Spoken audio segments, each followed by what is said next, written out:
네, 여러분 안녕하세요. 콩남픽입니다. 여러분들이 구독과 좋아요를 많이 눌러주셔서 현재 약 1,500명의 구독자님들이 여러분들과 함께하고 있습니다. 앞으로도 잘 부탁드리겠습니다. 자, 오늘 아침에 뉴스가 떴죠. 중국 가상화폐 거래 재차 경고, 중국발 규제에 여파 있나?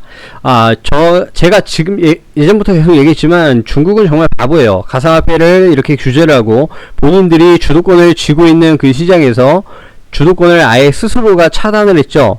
그러면서 90% 이상의 가상화폐 채굴장을 폐쇄를 했고 지금도 계속 이렇게 푸시를 가하고 있습니다. 하지만 여전히 바보 같은 짓이고요. 하지만 그것도 이해가 안 되는 건 아닙니다.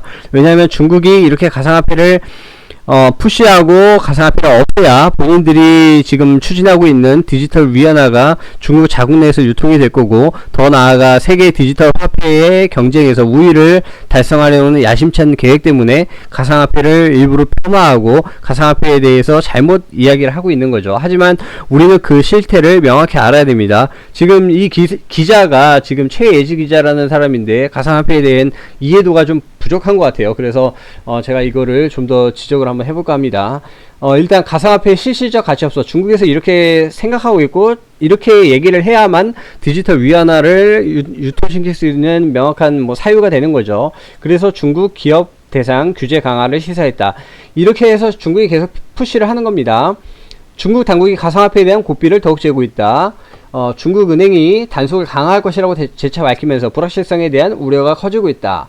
그래서 중국 신문에 의하면 비트코인 등 가상화폐는 법정화폐가 아니며 실질적 가치가 없다라고 지적했다. 그렇기 때문에 자기들 디지털 위안화 쓰라는 얘기입니다. 이어 그는 가상화폐 관련 거래는 단순히 투기 행위에 속한다며 위험을 제대로 인지하고 자신의 주머니를 보호하기 위해서 가상화폐를 의식적으로 멀리해야 한다고 강조했다. 그래야 위안화 쓰니까요. 그 관련 은행에서 그 각국의 부서와 협력을 해서 가상화폐 투기 열풍이 어느 정도 사그라들었고, 또는 기업의 관련 자금 활동을 막는 등 규제 활동을 강화할 것이라고 시사했다.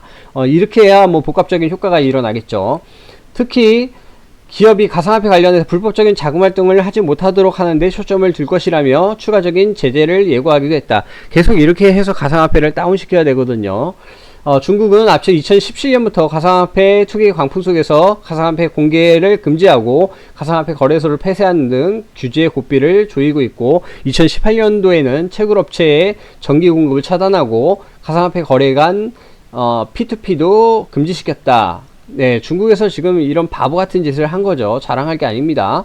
올해 들어 중국 당국이 가상화폐에 대한 규제 수위를 높이고 있다. 이미 올해 들어서 수위를 이미 최대치로 높여놨어요. 더 이상 수위 높여봐야 변한 게 없습니다. 현재 채굴 능력을 기준으로 중국 내 비트코인 채굴장의 90% 이상이 폐쇄된 것으로 추정된다. 이미 90% 이상이 폐쇄가 됐는데 더 이상 여기서 규제를 더 높여봐야 뭘 높이겠습니까?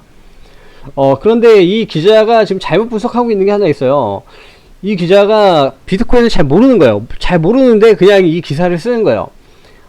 마지막에 이렇게 주장하죠. 한국의 가상화폐 거래 사이트인 업비트에서 비트코인은 이날 오전 8시 29분 02% 하락한 5,728만원대에 거래되고 있다. 시가총액 2위 가상화폐인 이더리움도 업비트에서 380만원대에 거래 중이다. 여러분도 아시다시피 02%는 하루에도 그냥 수차례 오르락 내리락 하는 게 02%입니다. 중국에서 저렇게 제재를 한다, 규제를 한다, 이래서 가상화폐가 지금 02% 하락한 게 아니라는 거죠. 최혜지 기자님 좀 기사를 좀 제대로 가상화폐에 대한 이해도를 높인 다음에 기사를 좀 쓰시는 게 좋을 것 같습니다. 지금까지 코인원픽이었습니다.